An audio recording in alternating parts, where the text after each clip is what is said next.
दहेज कभी खुशियों की गारंटी नहीं दे सकता। एक सुंदर सी कन्या अनामिका कॉलेज में अपना ग्रेजुएशन पूरा करती है। तभी उसकी मुलाकात एक लड़के राहुल से होती है। राहुल भी बहुत स्मार्ट और माता पिता का आज्ञाकारी बेटा है। दोनों एक दूसरे को पसंद करने लगते हैं। दोनों का ग्रेजुएशन पूरा होता है। राहुल अपने शहर में जॉब करने लगता है और लड़की भी एक अच्छी जॉब कर रही है। दोनों ने निर्णय लिया कि अब माता पिता से शादी की बात करने का वक्त आ गया है। लेकिन परेशानी यह है कि दोनों की कास्ट अलग अलग है। अनामिका ब्राह्मण है और राहुल राजपूत है। राहुल के समाज में दहेज बहुत ज़रूरी है, जो कि नगद में होता है। उसके अलावा कई तरह के गिफ्ट और गहने की भी मांग की जाती है।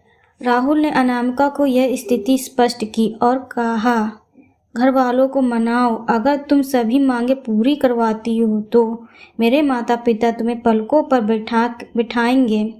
अनामिका ने अपने माता पिता से यह बात कही। अनामिका के माता पिता यह बात पसंद नहीं थी, पर अनामिका की जिद थी कि अगर मुझे दहेज दोगे तो मेरी इज्जत बढ़ेगी। अनामिका के माता पिता सक्षम भी थे, बिना मांगे भी अनामिका को बहुत कुछ दे सकते थे, पर उन्हें इस तरह दहेज की मांग करने वाले लोग पसंद नहीं आ रहे थे। लेकिन माता पिता अनामिका की खुशी चाहते थे। उन्हें यह डर था कि कहीं उनकी बेटी ये ना सोचे कि वे अपनी बेटी को कुछ देना नहीं चाहते। इसलिए उन्होंने सभी शर्तें मानी।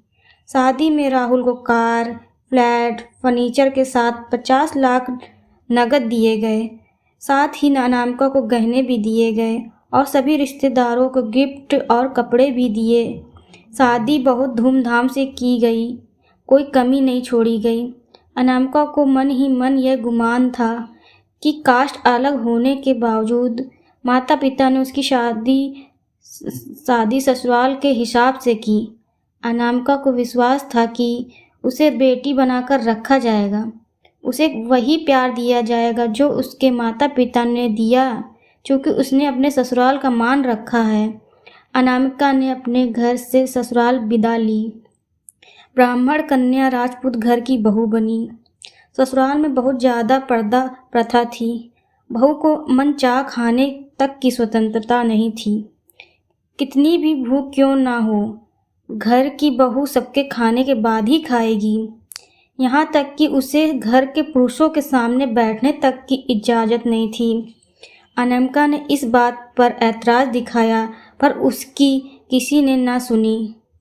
राहुल ने भी यह बात बोलकर मुंह फेर लिया कि यह तो परंपरा है। अनामिका को जो गुमान था वो धरा का धरा रह गया। उसे अपने माता पिता की बात याद आई। जब उन्होंने समझाया था तो वह उनसे बहुत लड़ी थी। उसने ससुराल में बात करने का फैसला किया। अनामिका ने अपने सास ससुर और पति से बात की, लेकिन उन्होंने नहीं सुनी और उसे बहुत बेरहमी से पीटा गया। अनामिका ने कभी ऐसा व्यवहार नहीं देखा था। उसे जिस लाए हुए दहेज पर घमंड था, वह चूर चूर हो गया था। अनामिका को माता पिता से बात करने में भी शर्म महसूस हो रही थी और इसी कसम में एक दिन अनामिका ने अपने आप को ख़त्म कर लिया। माता पिता को जब यह बात पता चला तो उन्हें अपनी गलती का एहसास हुआ कि उस वक्त रहते समझा होता तो बेटी साथ होती। जो लोग दहेज पर बेटे की शादी करते हैं उनकी सोच हर तरह से छोटी होती है। जो बेटे को नीलाम कर सकते हैं वो किसी और बेटी को कैसे अपनी बेटी बना सकते हैं। दहेज कभी खुशियों की चाबी नहीं बन सकता। यह बात सभी को समझनी होगी।